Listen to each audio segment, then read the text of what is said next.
Apte més C1, unitat 5, exercici 7. El cambrer que venia a Cromos.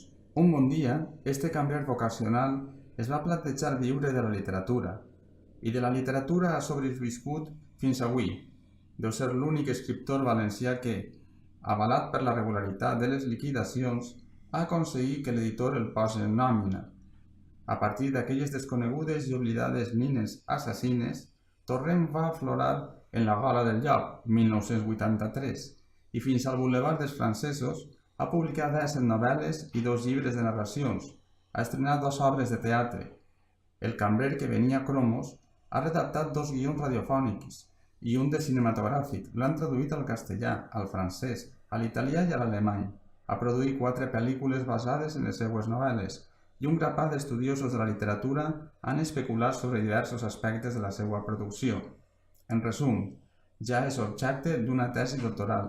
Torrent és un fenomen, i així el va fotografiar el Joan Francesc Mira el 21 d'octubre de 2004 en El País.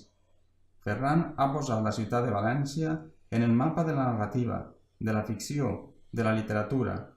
L'ha posada en el mapa amb històries fabuloses i creant un llenguatge que semblava impossible, una llengua popular i urbana que els que vinguen darrere, si en venen, no agrairan mai prou. Ferran Torrent és de Sedaví, com jo sóc de la Torre, i es sent mirar des de la infància a la ciutat amb una certa perspectiva. No des de dins, però de molt prop, que és com es veu millor.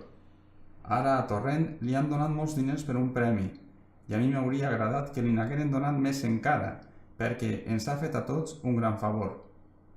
No importa que hagi eixit en la foto del Premi Planeta per una novel·la presentada en castellà, perquè tinc la sospita que no ha canviat de llengua.